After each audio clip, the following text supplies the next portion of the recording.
आज मैं एक्सप्लेन करने जा रहा हूँ एक चाइनीज एडवेंचर मिस्ट्री फिल्म जिसका नाम है टॉम एडवेंचर। इस कहानी की शुरुआत होती है और हमें बे नाम के एक आदमी को दिखाया जाता है जो कि यहाँ पर किसी लड़की का पीछा कर रहा होता है। अब वो लड़की यहाँ पर अपने कपड़े उतारती है और एक झील में छलांग लगा देती है। अब वे भी उस लड़की का पीछा करता है और आखिर में वो उस रहस्यमय लड़की तक पहुंच जाता है। लेकिन अब जैसे ही वो लड़की वे से बात करने की कोशिश करती है तभी एक जोरदार बिजली उसके कंधे पर आकर गिरती है और यहाँ पर बे को सिर्फ यही पता चल पाता है कि इस लड़की का नाम शैली है। और इसके बाद वो लड़की जमीन के अंदर दफन होने लगती है। अब इसके बाद वे तुरंत अपने बिस्तर से घबरा कर उठता है और हमें यहाँ पर यह पता चलता है कि बे एक सपना देख रहा था और उसे ये सपना पिछले कई दिनों से लगातार आ रहा था। अब अगली सुबह बे को पता चलता है कि उसके दोस्त को किसी ने बंदी बना लिया है और इसलिए वो अपने दोस्त को छुड़ाने के लिए अपने मालिक के पास जाता है और वो यहाँ पर आकर पाता है कि उसके दोस्त को मिस्टर कालयुग ने बंदी बना लिया है। यहाँ पर उसे पता चलता है कि उसने मिस्टर नाइन से कुछ कीमती चीजें चुरा ली हैं, लेकिन यून यहाँ पर बताता है कि उसे फंसाया जा रहा है। तब वो उस बिजनेसमैन मिस्टर नाइन से माफी मांगता है। मिस्टर नाइन कहता है कि मैं तुम्हारे दोस्त को हमेशा के लिए छोड़ दूंगा, लेकिन उसके लिए एक शर्त है। जब वो उसके लिए सेलेस्टियन बोन जो कि एक पौराणिक चीज होती है उसे ला कर देंगे।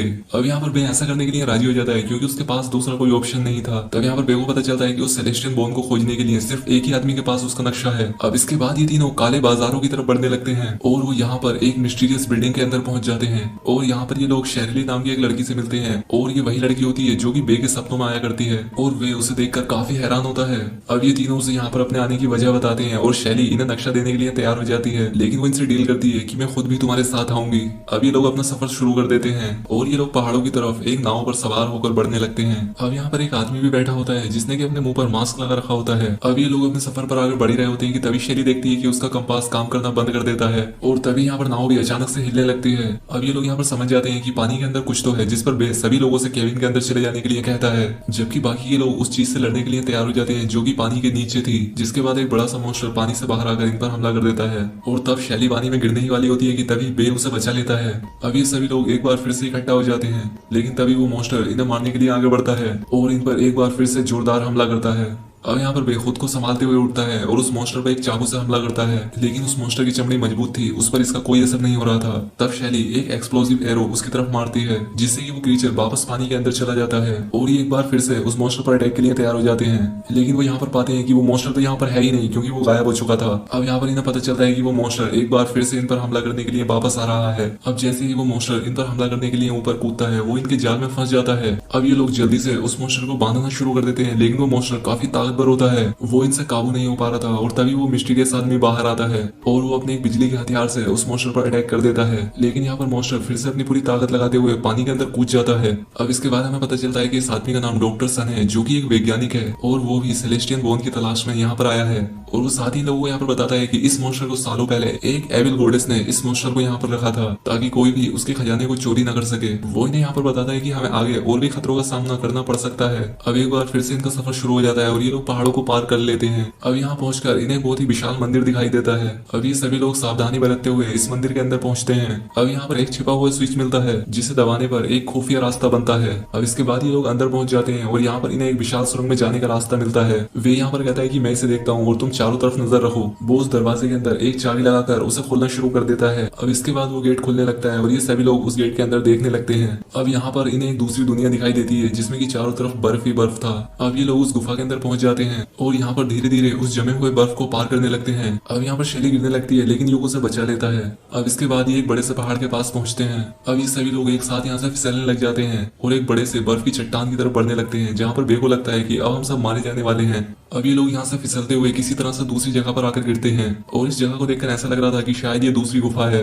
अब ये लोग यहाँ पर खुद को किसी तरह से संभालते हैं और उस जगह पर आगे बढ़ना शुरू कर देते हैं और यहाँ पर इन लोगों को जमीन पर कुछ हड्डियां पड़ी हुई दिखाई देती हैं। अब यहाँ पर डॉक्टर सन इन सभी को बताता है कि हड्डियां इंसानों की ही हैं। अब यहाँ पर वे उस मैप को इन लोगों को समझाने लगता है और वो कहता है कि इस मैप के हिसाब से हमारे पैरों के नीचे एक दरवाजा होना चाहिए। अब ये सभी लोग उस जगह को खोदना शुरू कर देते हैं और कुछ देर तक यहाँ पर खुदाई करने के बाद इन लोगों को एक बड़े से दरवाजे के बारे में पता चलता है। अब इसके बाद ये लोग उस दरवाजे को खोलने की कोशिश करने लगते हैं, लेकिन यहाँ पर शैली कुछ अजीब नोटिस करती है क्योंकि वो पाती है कि इनकी चारों तरफ से बहुत ही बड़े और खूंखार भेड़िए पहुंच जाते हैं। अब यहाँ पर इन सभी लोगों को पता चलता है कि अब ये लोग इन भेड़ियों के बीच फंस चुके हैं। इसके बाद ये सभी लोग अपने अपने हथियार निकाल लेते हैं। तभी इन भेड़ियों का सरदार इनके सामने आता है और इन लोगों पर हमला करने के लिए उन पर दहाड़ना शुरू कर देता है, जिससे कि वो सभी भेड़िए उन्हें मारने के लिए उनकी तरफ बढ़ने लगते हैं। लेकिन ये लोग भी उन भेड़ियों पर भारी पड़ते हैं और उन्हें कड़ी टक्कर देते हैं। ये लोग यहाँ पर अपनी मशाले जला देते हैं, जिससे कि वो भेड़िए इनके पास नहीं आ पा रहे थे।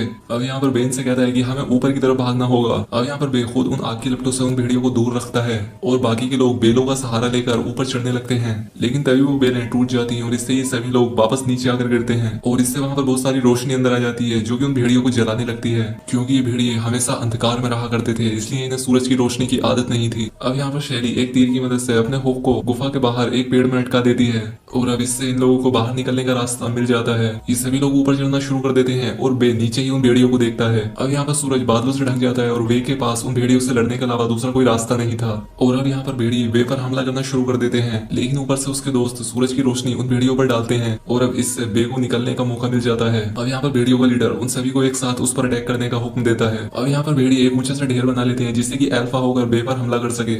अब वो भेड़िया उसे पकड़ तो लेता है, लेकिन बे उसे लात मारकर नीचे गिरा देता है और आखिर में बे की जान इस तरह से बच जाती है। अब यहाँ पर शेरी बे को बचाकर उसे अपने गले लगा लेती है। अब इसके बाद ये सभी लोग पास के एक शहर में पहुंच जाते हैं और अब यहाँ पर शेरी बे के घावों पर पट्टी बांधने लगती है, लेकिन वो यहाँ पर देखती है कि उसके शरीर पर एक कर्श का निशान है, जो कि शेरी की बॉडी पर भी है। अब यहाँ पर शेरी उन सभी लोगों को अपनी कहानी बताती है। वो कहती है बहुत समय पहले हमारे पूर्वज युद्ध से बच रहे थे और वो गलती से एक दुष्ट देवता की गुफा में चले जाते हैं, जिससे कि उस गुफा के अंदर के जीव जाग जाते हैं और वो लोगों की तरफ बढ़ने लगे, जिन्होंने कि उन सभी लोगों के शरीर पर वो शापित निशान बना दिए। और जिसकी उम्र ज्यादा थी वो उन निशानों को झेल ना पाया और वो वहीं पर मर गया। और जो बचे लोग थे उनके बच्चों को भी उसी श्राप ने जकड़ लिया है और अब सिर्फ सेलेस्टियन बोन ही है जो कि उस श्राप को मिटा सकता है। लेकिन अब क्योंकि इस चीज के लिए काफी खतरों का सामना करना पड़ रहा था और इसलिए शेलिन आगे का सफर तय करने के लिए मना करती है, लेकिन वे उससे कहता है कि हमें इतनी आसानी से हार नहीं माननी चाहिए। और अब वो यहाँ पर शेली को उसके उस श्राप से मुक्त करने का वादा करता है। अब ये लोग फिर से उस गुफा के पास जाने का फैसला करते हैं, लेकिन इस बार ये लोग उस गुफा में दोपहर में जाने का प्लान बनाते हैं,